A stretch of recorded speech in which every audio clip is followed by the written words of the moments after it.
Welcome to Faith and Science. I'm Dr. John Ashton. Just recently I've been walking through the Australian bush and the cicadas are out, and of course these are winged insects that hatch out of the shell of a little animal that lives underground, and it looks a little bit like perhaps a lobster, I suppose, in that it has some big claws and legs, and these tiny little animals that are in the order of, or insects, I suppose the correct term, which I suppose are in the order of about 1.5 inches long, or 4 centimetres long, something like that. And they can be larger and they can be smaller. These animals can live underground often for periods of time, 7 years or more. And so the tiny little animal hatches out of the egg, and it crawls down, burrows down the ground, and it attaches a little tube to the roots of the tree and lives on the sap underground. Then at this time, as I said, some of them I think have shorter time periods of a year or so, and then some 7 years. And I believe I read one time some of them even up to 20 years. They live underground and then they come out. And you can see their little holes where they've come out of the ground, and they climb up into a sunny spot, and their shell cracks open, and out comes this beautiful flying insect. And I used to collect these insects as a boy because they came in different colours. There were green ones, there were yellow ones, there were red ones, there were ones that looked a bit like the British flag, the Union Jack on the back. They had a pattern on them. Then there were tiny little black ones, and there were large black ones. And so it was quite interesting to try and collect all the different varieties of these cicadas.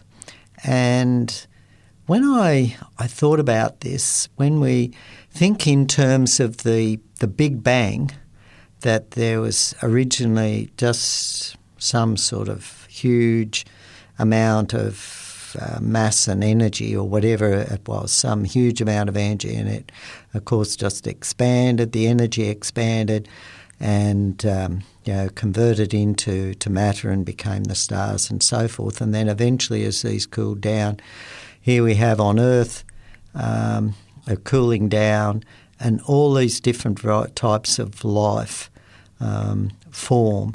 And life that is so balanced like that. I mean, when you think about the mechanism for that animal to live under there, to live underground for that amount of time, and then to come up onto the ground, and then for its shell to be of just the right material that in the heat of the sun it splits open. And in the meantime, this little animal that, as I said, was a little bit perhaps like a lobster to look at with some claws on the front that could dig, changes into this flying insect with wings and a body, like a giant bee, I suppose you could say. And it's all programmed in the DNA, and so we've got this molecular code that changes it and programs all these particular changes. And of course we have to believe that this arose, by chance, the whole mechanism. And even the mechanism of the egg, just that when it's laid, just, staying in position until it hatches. At the moment in our garden we have a plague of cabbage moths that are flying around, and there'd be dozens of them at any one time flying over our veggie garden. And I was watching one the other day lay its egg on the underside of the leaf of a kale plant, and I was thinking, this is amazing. So it lays a little egg, and it's just got just the right stickiness to stick to the leaf underneath without falling off. And when you think about it, the structure of the polymers that make up that glue and the viscosity and so forth, let alone the structure of the egg, all these different biomolecules that go into making up these structures are all programmed in the DNA of the moth, and it works. it's just right. What happened if the little substance on the outside of the egg wasn't strong and sticky enough? It would fall to the ground. The ants would carry it away. This sort of thing. Everything is just so finely tuned for life. To me, this is an observation that I make, just sitting in my garden or walking through the bush, that so many things are just fine-tuned. And yet the theory of evolution says that they arise by chance. Matter of fact, this same fine-tuning applies when we look at the universe as well. We know that the theory for explaining the universe and how we come to be here, of course, is the Big Bang theory. And recently, a discussion came up, and it was pointed out, sometimes we know that the scientists and the astronomers, we have that the diameter of the universe is in the order of 93 billion light years across, but yet it's only 13.8 billion years old at the moment, therefore there's this major problem of the light travel. Well, of course, we can't actually see the light from the outer universe. But one of the questions, of course, that comes up is, well, how could that matter expand? How can that matter expand faster than the speed of light? Why don't scientists reject the Big Bang theory on that basis? Well, one of the things that you need to remember is that the scientists actually calculate the diameter of the universe based on the Big Bang theory itself and based on what they believe is the rates of expansion as they watch the different galaxies appearing to move apart. And using these rates, they actually calculate that diameter. But it still leaves the problem of how can matter then, how can it have travelled faster than the speed of light? Well, of course, this sort of behaviour, interestingly enough, is actually predicted by Einstein's theory of general relativity. And it has some quite interesting implications because people often say when we think of the Bible description of the origin of the universe, it says that God created the earth and set up the atmosphere and so forth on the earth and water and so forth. And then on the fourth day of creation, out of a 6-day creation week, on the fourth day, God created the stars. And people say, well, if the stars are billions of light years away, how can we see them? Well, of course, and they saw the stars immediately back then as well. Well, it's quite interesting, of course, that we know that in Psalms and other places in the Bible, God revealed that He stretched the heavens out. So on that day, the heavens were stretched out, and that implies, of course, that these stars and that were much closer. And therefore, at that stage, the time for light to travel would have been much less.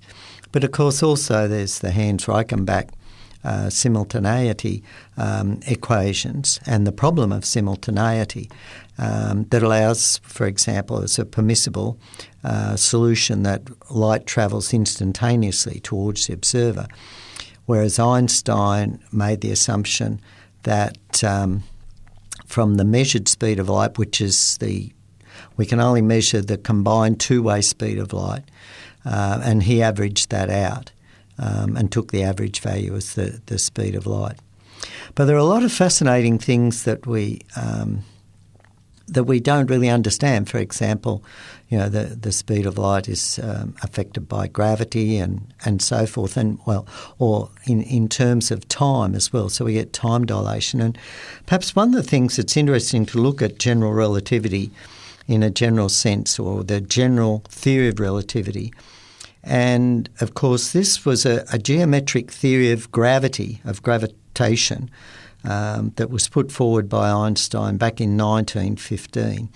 And it's still the current description of gravity in modern physics. But one of the things that we need to understand is that while general relativity has made a number of really interesting predictions that have worked out, it still essentially hasn't been proven. It seems to work, but we need to remember it's still a theory. It's a very interesting theory that produces some very interesting effects. But one of the challenges to general relativity, of course, is quantum mechanics. And there are certain things in quantum mechanics that can't really be predicted by general relativity. And this, of course, has been the aim of physicists for a long time now, is to combine general relativity with quantum mechanics. And that was, of course, the aim of Stephen Hawkins, the late Stephen Hawkins, Professor of Physics at Cambridge there. And that was his dream, to somehow unite the two theories. But it has eluded. And so the fact that general relativity doesn't completely harmonise with quantum mechanics raises some issues still. Is it still what is there that we still don't understand? But essentially what he did was general relativity generalises special relativity. Now, the whole concept of special relativity is that essentially nothing can travel faster than the speed of light. But essentially it was a combination of combining that with Newton's general law of gravity, and instead describing gravity as a geometric property of space and time in terms of four-dimensional space-time. So what it said was that gravity, rather than perhaps being a property of matter itself, was actually a property of the geometry of space and time, and in particular related to the curvature of space and time. So if space-time was perfectly flat, then you wouldn't have the model would be a little bit different. But by having a curvature of space, then this curvature of space and time is actually related to the energy and momentum of whatever matter and radiation are present. And so Einstein developed a number of field equations. So these are like Maxwell's field equations related to electromagnetic fields and electric fields. And so these equations came out with some interesting predictions when you look at that. So essentially what he was saying is that the geometry of space becomes curved or changed in proportion to the amount of energy, or the energy and momentum of whatever matter is actually present in that space. So this is a very interesting concept. And when we think of God creating matter, and that this matter then affected space and time, it actually puts, in my view, a picture of creation that actually the Bible's picture will fit very well. Some of the predictions, for example, of general relativity differ significantly from those of classical physics, which is Newtonian physics, which is essentially the physics that we apply here on Earth, where things aren't moving anywhere near the speed of light, and we're just limited to small time distance problems in physics.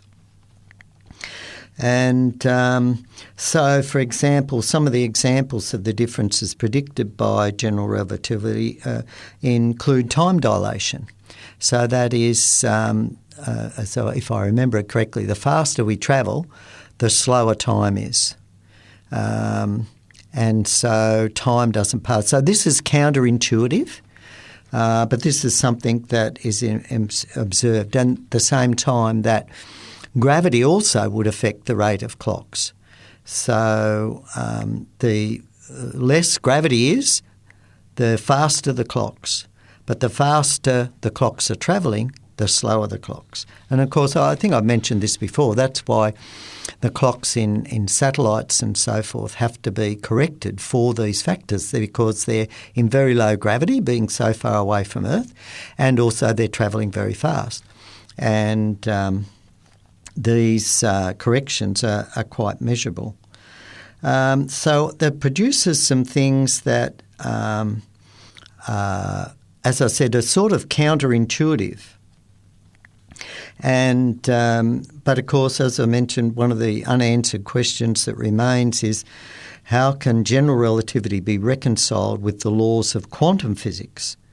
And how can the theory of quantum gravity can be unified with the non-gravitational forces such as electromagnetic force and the strong and weak nuclear forces. So these are some really interesting things that challenge physicists at the present time. But Einstein's theory has some important astrophysical implications. And it's the one that implies the existence of black holes or regions of space and time that are distorted in such a way that nothing, even light, can escape. And of course, black holes theoretically still haven't been proven to exist. But, many scientists believe that they exist. And they look at intense radiation emitted by certain kinds of objects. They believe that's due to black holes. But theoretically, it shouldn't be. These are issues that I guess it's hard to understand, and I find it hard to understand too, because it certainly is counterintuitive. And again, when we compare general relativity, which is the all-encompassing theory about gravity and how matter and energy can change the curvature of space, we have this special relativity, which is the equation that we're often seeing in science movies, E equals mc squared. Energy is equivalent to mass times the speed of light, average speed of light squared. And again, that predicted that matter cannot move faster than the speed of light with respect to a local reference frame where space-time, as I said, is treated as flat and unchanging. But it does not apply to situations where space-time is curved. And so this is the model, as I said, that general relativity predicts on a large scale out in the universe. And so in these situations, we get a very unusual scenario developing. And when general relativity then allows for the separation between two distant objects to increase faster than the speed of light. Now, the only problem is that the definition separation is different from that used in an inertial frame. In other words, where we as the observer are moving similarly as everything else. And so what happens is in these situations that you can be, because of you can have a very high rate of expansion, theoretically. It's possible for the distance between two objects to be greater than the value calculated by multiplying the speed of light by the age of the universe. And it's interesting in an article I was reading recently that this can be a source of confusion among amateurs and even professional scientists because it's non-intuitive. And so essentially what it's saying is the expansion of the universe, and people when they think of the Big Bang Theory will often think, well, it's, God stretching out the universe into space. No, it's actually space expanding into a hypothetical fourth dimension.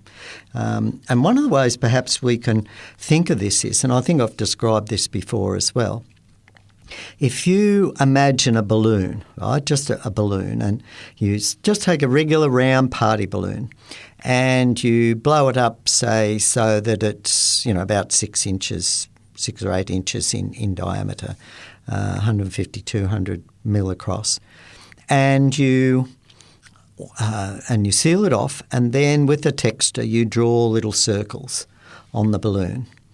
And then you blow the balloon up now till it's about a foot across or 300 millimetres across. And what's happened is those little circles have separated. They've moved apart because the surface of that balloon has expanded. Now, the surface of that balloon is only two-dimensional.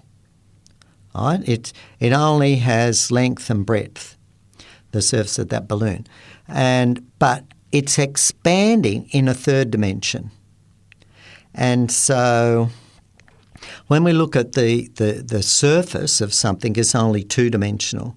But when we look at the volume of something, it's three-dimensional. But that two-dimensional surface was expanding in three-dimensional space. But if you were a little animal on the surface of that balloon, for example, a little ant crawling around, you could only detect two dimensions. Then your surface is expanding, moving away from you.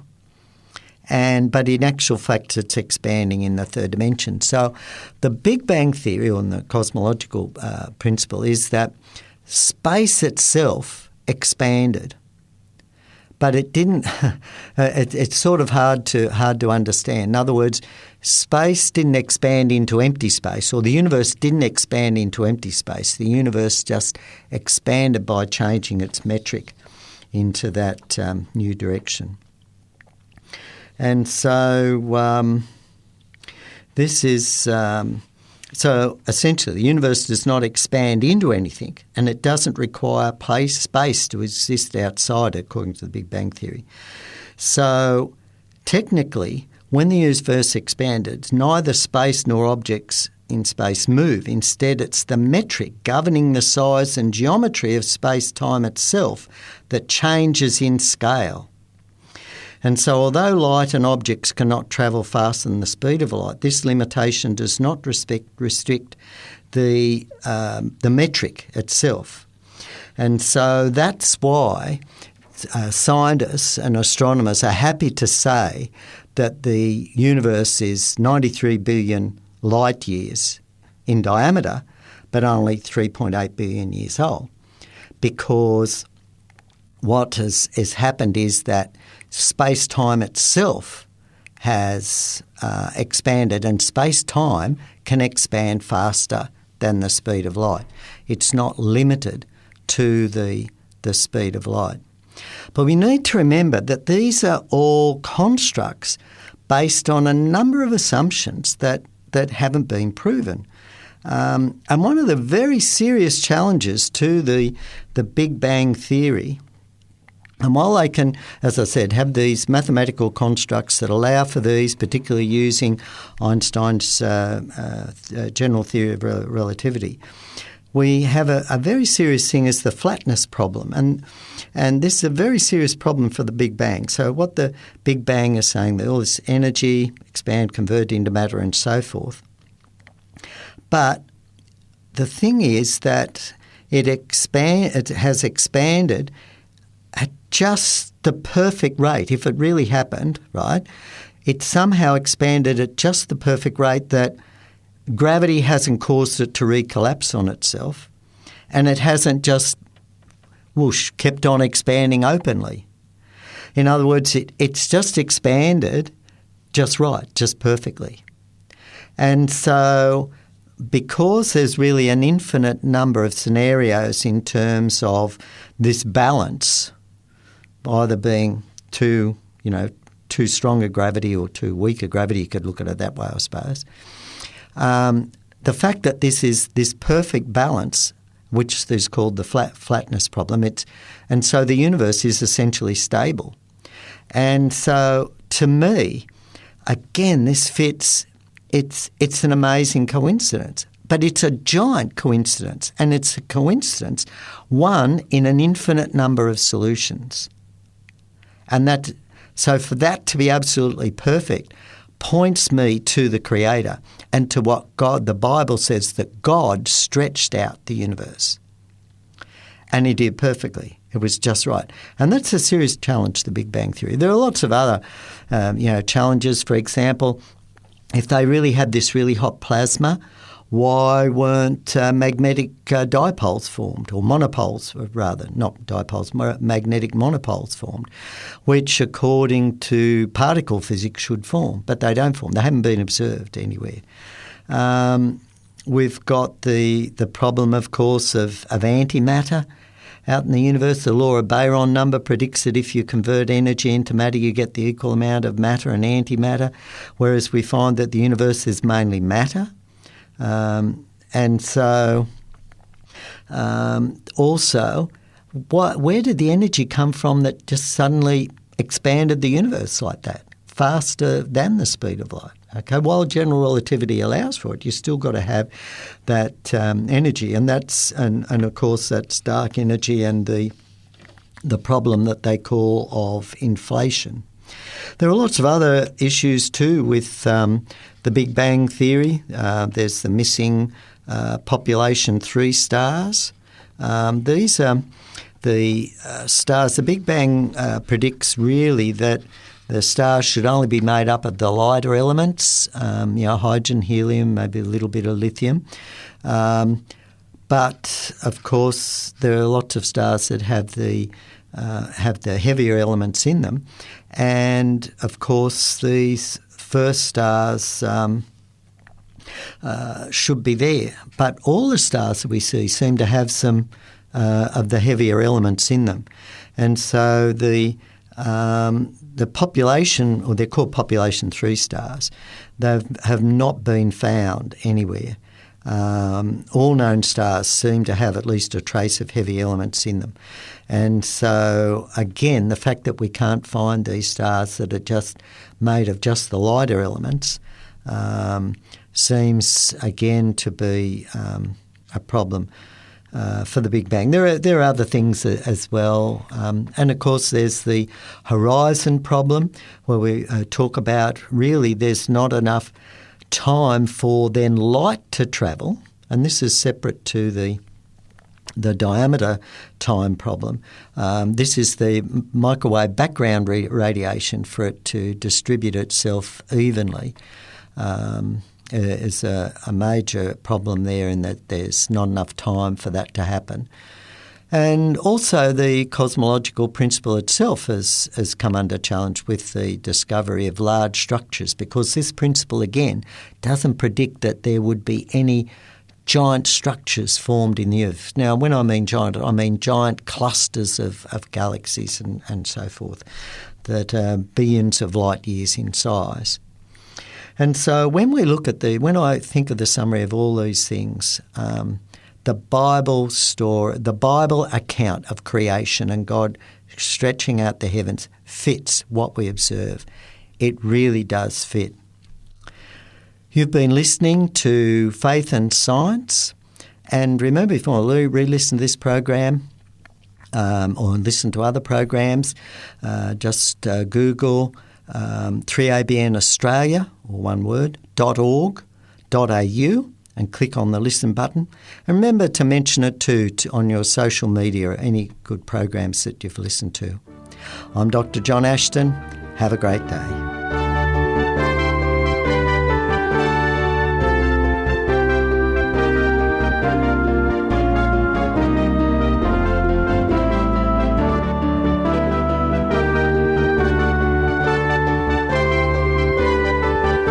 You've been listening to a production of 3ABN Australia Radio.